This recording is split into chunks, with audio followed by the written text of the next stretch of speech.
Before we begin, turn off the lights. Put on your headphones, because tonight you're about to hear 3 very disturbing true workplace horror stories told by the people who lived them. These aren't urban legends. They aren't fiction. They happened in places that were supposed to feel normal, safe, familiar. Offices, warehouses, night shifts. So listen carefully, because once you hear what happened, you'll never look at your workplace the same way again. Story 1. He never blinked. Working the night shift at a small accounting office isn't like the movies. There is no mystery, just the hum of fluorescent lights that vibrate inside your skull and the smell of burnt coffee. The building was a concrete block from the 90s that seemed to breathe at night. The ventilation ducts groaned, and the worn carpet muffled my footsteps, creating an artificial silence that kept me on edge. It was just the me and Daniel. Daniel was hired shortly after I was. At first, he seemed like the ideal coworker for the graveyard shift. He didn't try to make small talk, he didn't make noise when he ate, and most importantly, he never complained about the isolation. He sat 3 cubicles away, a silent presence marked only by the blue glow of his monitor. But as the weeks passed, Daniel's silence became heavy. It started with the small things. I noticed Daniel never brought a lunch. He never went to the bathroom. He would arrive at exactly 10 p.m., sit down, and remain in the exact same position until 6 a.m. One night, curiosity, or perhaps the corrosive boredom of the early hours, won.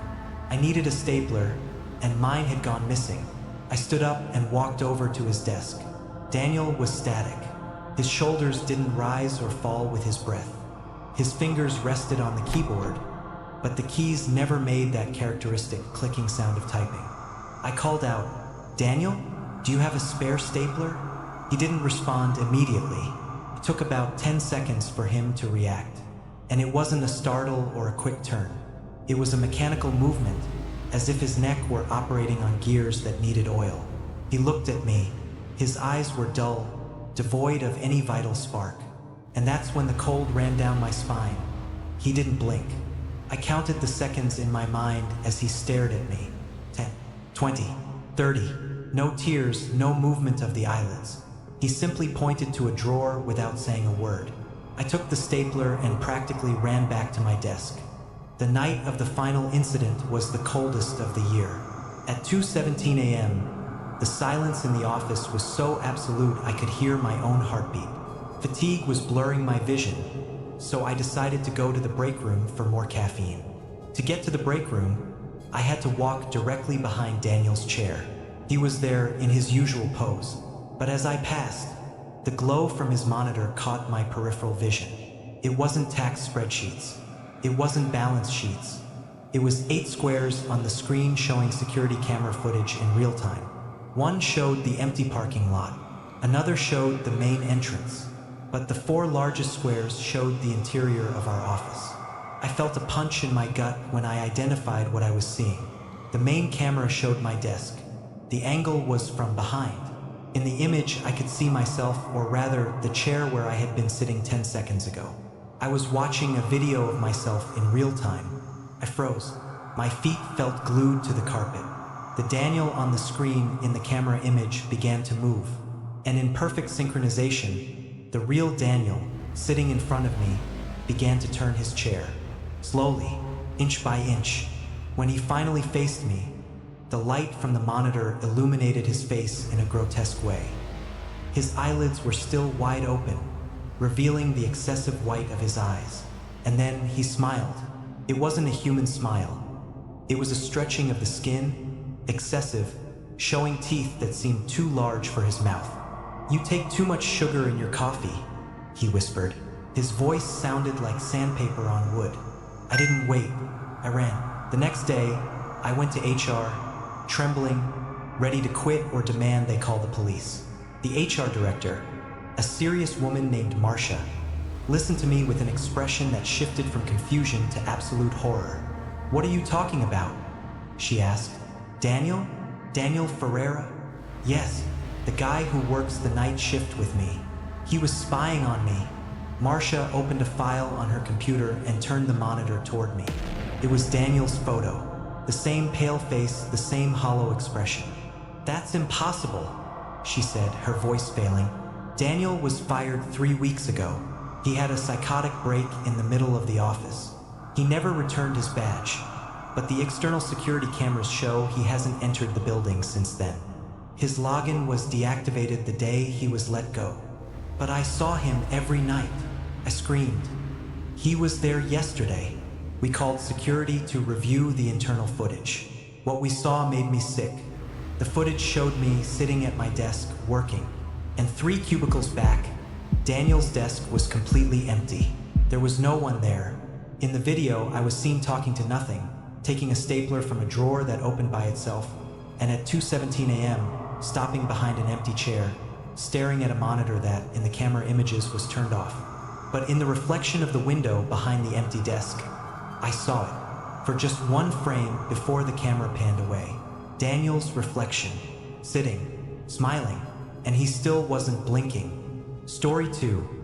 The employee only I could see. The LogiCorp warehouse was a labyrinth of metal and sodium lights. At over 200,000 square feet, the place never slept. The sound was an industrial symphony of beeping forklifts, creaking conveyor belts, and the constant scream of metal on metal.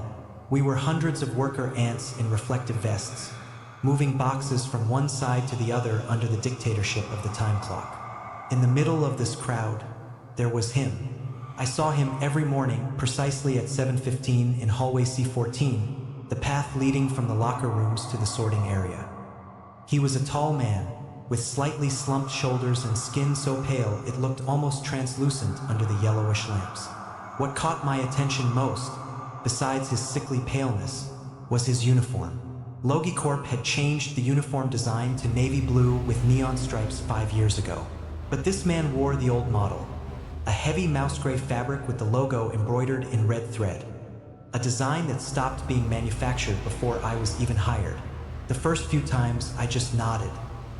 He returned the gesture with a stiff nod of his head, a short and solemn movement. He was never in a hurry. While we all rushed so we wouldn't punch the clock late, he walked with supernatural calm, his hands hanging at his sides, never carrying a clipboard or a scanner.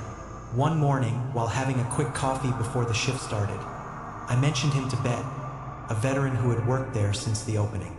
"Bet, who's that tall guy in the gray uniform? The one who's always in C14? He looks a bit lost in time." The noise of the coffee machine seemed to grow 10 times louder in the silence that followed. Bet set her plastic cup on the table with a trembling hand. She looked around to make sure no one was listening and leaned toward me. "Listen closely," she whispered, her breath smelling of strong coffee and fear. "Stop talking about him. And for God's sake, don't try to talk to him." "Why? Is he some kind of weird inspector?" Bet shook her head, her eyes watering. 10 years ago, when the warehouse was still expanding, there was an accident in C14. A load of steel beams came loose from an overhead crane. It was at night. The worker underneath didn't stand a chance. His uniform was so stained with oil and other things that they had to bury him in a new one, the gray model. His name was Elias. I felt a chill run through my body, but my rational mind tried to fight back. "That's an urban legend, Bet. I see him every day. He's real. I saw the name on his badge. Elias Brandeo." Bet turned even paler. "His badge was never found after the accident. They say it got stuck in the gears of the machine that failed." The next morning, I tried to change my route. I took hallway B10, but as I turned the corner towards sorting, there he was, right in the middle of the path. This time, he wasn't just walking. He was standing still, exactly in the center of the yellow safety markings on the floor. My heart hammered against my ribs. I tried to pass him while keeping as much distance as possible, pressing my back against the pallet racks. When I was less than 2 feet away, he turned. For the first time, I saw his eyes up close. There were no irises, just a cloudy gray, like a deep cataract. He didn't nod. Instead, he raised a trembling arm and pointed at the floor, directly under the base of one of the support columns for conveyor 4. He stood there, pointing until I passed. When I looked back, he was gone. I spent the whole day restless. Where he pointed, there was an old oil stain and an expansion bolt that looked slightly loose. I told my supervisor, who laughed at me, "That structure holds 10 tons. Stop being paranoid and get back to work." At 8 p.m., the night shift began. I was already home, but I couldn't sleep. I turned on the TV to drown out my thoughts until a news bulletin interrupted the programming. Serious accident in the industrial district. A structural failure at a large warehouse caused an overhead conveyor belt to collapse. There are reports of several injuries. The location of the collapse? Exactly where Elias had pointed. The loose bolt wasn't the problem. It was the foundation beneath it that was giving way. If I hadn't warned them, and if some workers hadn't been wary of passing through there, the death toll would have been catastrophic. I quit over the phone. I never went back to get my things. Sometimes, I still dream of the man in gray. But in the dream, he isn't in the hallway. He's in my bedroom, pointing at the door. Story 3. The last email. Working in HR for a tech company means seeing the ugly side of innovation. Burnout, office politics, and harassment disguised as startup culture. My name is Sarah, and I was the one in charge of filtering anonymous complaints. Melissa was a brilliant developer but extremely withdrawn. She rarely joined happy hours and kept her desk clear of any personal touches. So, when I received an email from her at 11:45 p.m. on a Tuesday, I knew it was serious. Subject: please don't ignore this. Sarah, I don't know who else to turn to. Someone is following me at the office. I feel his eyes on me all the time. When I go to the restroom, I hear footsteps stopping outside the door. But when I come out, the hallway is empty. Today, I found a post-it in my bag that I didn't write. It just said, "I like your lavender perfume." I don't wear perfume, Sarah. It's the scent of my soap. That means he was close enough to smell me. Please don't tell anyone yet. I'm afraid he'll realize I asked for help. I read the email 3 times. Melissa's panic was palpable between the lines. I replied immediately, "Melissa, come straight to my office tomorrow at 8 a.m. We'll review the cameras and take this to security. You are not alone." I sent it. I waited. The red icon never appeared. The next morning, Melissa didn't show up. At 10 a.m., the CEO called an emergency meeting. The tone of his voice, trembling and low, already gave away what I feared. Melissa had been found dead in the 3rd-level parking garage. The official cause was a fall, but there were pressure marks on her wrists that the forensics team was still analyzing. I spent the day in a trance. The police took her computer and searched her locker. I felt guilty. Should I have called her? Should I have gone to her house? The office emptied out early that day. No one wanted to stay in a place where the ghost of tragedy still floated. At 10 p.m., I was the only one in the HR room, finishing the official incident report for the headquarters. The silence of the office was interrupted only by the click of my mouse. Suddenly, the chime of an Outlook notification echoed through the empty room. A sharp sound that made me jump in my chair. I had a new email. From Melissa M. Silva@techcorp.com. Subject: please don't ignore this. My hands began to shake violently. Melissa was dead. Her computer was in police storage. Her phone had been crushed in the parking lot. I opened the email. This time, there was no long paragraph. No pleas for help. There was only one sentence, written in lowercase letters, that made the blood drain from my face. "He knows you read it." I heard a noise behind me, the sound of a printer turning on by itself in the next room. The paper began to slide out, slowly. I walked over there, driven by a paralyzing terror. The white sheet of paper had only one image printed on it. A screenshot of my inbox, taken only 30 seconds ago. In the image, you could see the reflection of the monitor in the glass behind me.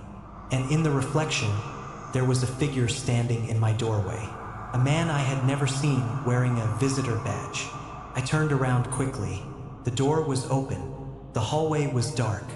But in the air, floating in the deathly silence of the office, I smelled it. The scent of lavender. Those were 3 very disturbing true workplace horror stories. Stories that remind us that sometimes the most terrifying things aren't hiding in abandoned buildings or dark forests. They're sitting right beside us, working the same hours, smiling the same smiles. If these stories disturbed you, imagine how it felt to live them. Thank you for listening. And remember, just because someone seems normal doesn't mean they are.